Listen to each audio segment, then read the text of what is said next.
Mirëmëngjes, nderuar shikues, është edicioni i lajmeve në News 24. Policia ka dhënë detaje në lidhje me aksidentin e ndodhur ditën e djeshme në Durrës, ku 2 fëmijë humbën jetën dhe 1 tret u plagos rënd dhe po trajtohet në spitalin e traumës. Sipas njoftimit të policisë, drejtuesi i automjetit pas aksidentit është larguar nga vendi i ngjarjes me pretendimin se kishte frikë nga reagimi i qytetarëve, por është konstatuar nga patrulla e policisë, e cila e ka shoqëruar në komisariat, ku më pas edhe është arrestuar. Do të lidhem me gazetarin Klodiana Xhiaj për më tepër detaje. Klodi, të përshëndes, cilat janë detajet e fundit të kësaj ngjarje tepër të rëndë? Të përshëndes dhe unisida, ka qenë një djele zez kjo, jo vetëm për qytetin e Durrësit, por për mbar popullin shqiptar, pasi 2 fëmijë humbën jetën teksa loznin pranë shtëpisë së tyre në trotuar, duke u përplasur dhunshëm nga një automjet i cili drejtohej nga 57 vjeçari Nikol Radaçi me banim në zonën e Kënetës, aty ku ndodhi edhe aksidenti. Një djele zeze e cila dëshpëroi tej mase jo vetëm familjarët e 2 të miturve, të cilët humbën jetën në vend ngjarje dhe është plagosur vëllai i njërit prej tyre dhe gjendet në gjendje të rëndë në spitalin e traumës, por dëshpëruese ka qenë për të gjithë opinionin publik, për të afërmit, për zonën e Kënetës, aty ku kemi qenë gjatë ditës së shkuar, dhe të gjithë banorët me lot në sy kanë treguar tmerrin dhe kanë përjetimet e ditës së zezë të diel të djeshme për të gjithë ngjarjen e cila shkaktoi panik dhe dhimbje në të gjithë komunitetin. Klodi, si ka qenë kapja nga ana e patrullës policisë e autorit të kësaj ngjarje të rëndë? Është konstatuar me njëherë në gjendje të dehur apo u desh testi i alkoolit për ta zbuluar këtë? Në fakt, u desh testi i alkoolit për të konstatuar që ishte në gjendje të dehur dhe ngjiste automjetin në gjendje të dehur me shpejtësi të normave të lejuara, ndoshta mbi 100 km/h në një rrugëicë lagje në zonën e Kënetës në Durrës. Nga dinamika e cila është zbardhur nga ana e policisë së Durrësit për aksidentin fatal që mori jetën 2 fëmijëve, 57 vjeçari Nikol Radaçi, pasi ka hyrë me shpejtësi në lagje, ka humbur kontrollin e automjetit të cili drejtonte një automjet tip Forestrat Benz ML. Përpasoj ka marrë zvarr 2 fëmijë, është përplasur me shtyllën elektrike pikërisht mbi trotuar aty ku ishin edhe 3 fëmijët, ku 2 prej tyre humbën jetën në vend, ndërsa 1 tret është duke luftuar për jetën në spitalin e traumës. Cila është gjendja shëndetësore e këtij fundit, Klodi, për të dhënë pak më tepër detaje nëse ke informacion?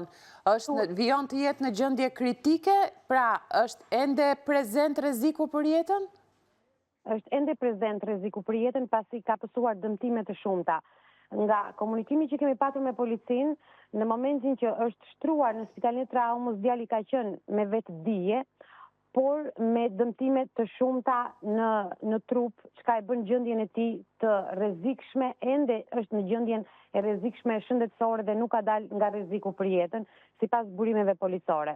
Por duke nisur nga dinamika e aksidentit, menjëherë pasi shkaktoi aksidentin fatal, 57 vjeçari është larguar nga automjeti, ka zbritur, ka thënë çfarë bëra kështu dhe është larguar nga frika sipas tij nga frika e komunitetit të banorëve të Kënetës, të cilët ishin të shumtë në numër, në orën 2:20 kur ka ndodhur edhe aksidenti. Ai është kapur nga patrullat e policisë duke u larguar nga vendi i ngjarjes. Menjëherë është bërë testi i alkoolit sapo shoqëruar në ambientet e policisë dhe ka rezultuar se ka konsumuar alkool në 0,70 ml, çka ka shkaktuar edhe aksidentin fatal. Na kuptoj. Por ashtu si e përmenda, kjo ngjarje ka shkaktuar panik tek të gjithë banorët e zonës së Kënetës, pasi të 3 fëmijët kanë qenë duke luajtur në trotuar, ishte një ditë e diel kur ata nuk ishin në shkollë. Kanë qenë të vetëm të 3 fëmijët, Klodi, apo ka patur edhe të tjerë që luanin?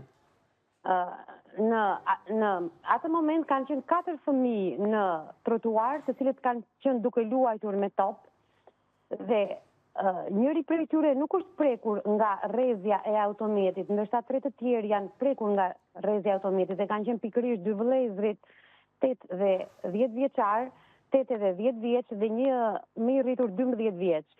Fëmia 8 vjeç është në spitalin e traumës, ndërsa 10 vjeçari dhe 12 vjeçari kanë mbetur të aksidentuar fatalisht me jetë në trotuar, çka shkaktoi edhe gjithë këtë zemërim publik për aksidentin e rënd që ka ndodhur. Po, Klodi, duhet japim një informacion në fakt që vjen së fundmi nga trauma, ku thuhet nga burimet, djali i cili ndodhe tek trauma pritet kaloj në pavion dhe është jashtë rrezikut për jetën, por do të vijojë të ndiqet për të trajtuar nga dëmtimet e shumta që ka marrë nga aksidenti. Ky është informacioni dhe detaj i fundit. Po, për ta përmbyllur bashkë, po?